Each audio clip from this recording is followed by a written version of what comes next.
I'm going to show you the Satchel. The Satchel is designed to overcome a number of problems we face in transporting, distributing and printing our personal collection of documents. The Satchel is based upon Park Tab technology. The Tab is a small, lightweight, portable computer that can be attached to the belt or carried in a handbag. It's equipped with a small bitmap screen that is touch sensitive.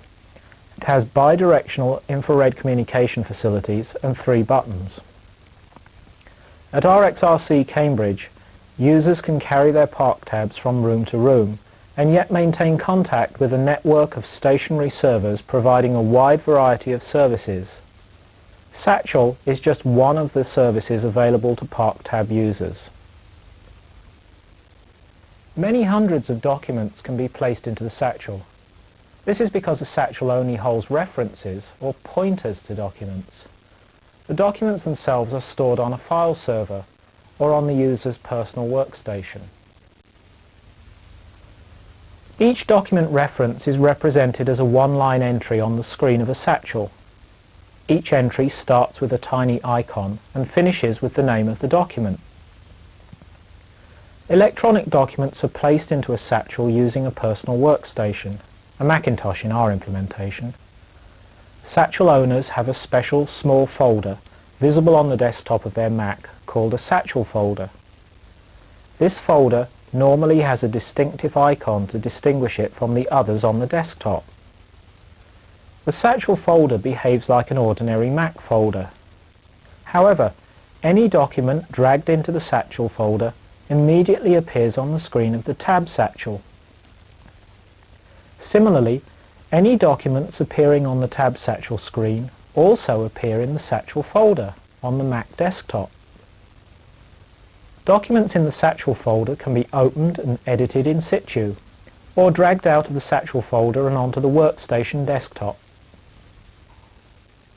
Because the Satchel uses an IR wireless communication system, it's easy to discover which other IR devices are within its line of sight. Each one knows which room it's in at any instant, and which other Satchels are there with it. Each Satchel presents this context information to the user. It takes the form of additional entries on the Satchel screen. We must emphasize that these extra entries are not input by the user, but pop up automatically as the user moves around the building carrying the Satchel.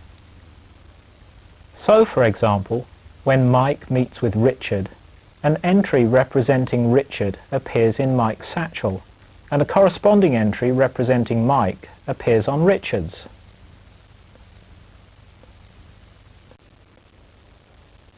These extra lines are Satchel references.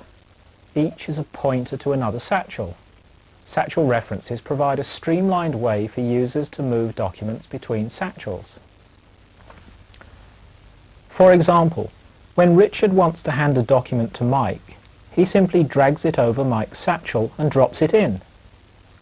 At Mike's end, the document pops onto his screen. Mike can now hand it to someone else, print it, or copy it onto his workstation. Let's assume that Mike now wants to print the document. He takes his Satchel over to a printer, called Picador in this case. Printers can have Satchels too. So in this case, Picador's Satchel pops up on Mike's screen. Using a finger or a stylus, Mike selects a document and drags it over Picador's Satchel. Within a few seconds, Picador starts printing the document.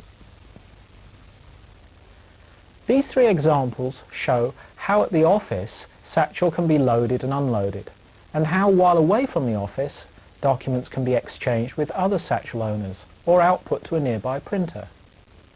Notice how the use of context vastly simplifies the user interface by making it much easier to perform the obvious operations. Although Satchel is little more than a toy, we're intrigued by its simplicity and power.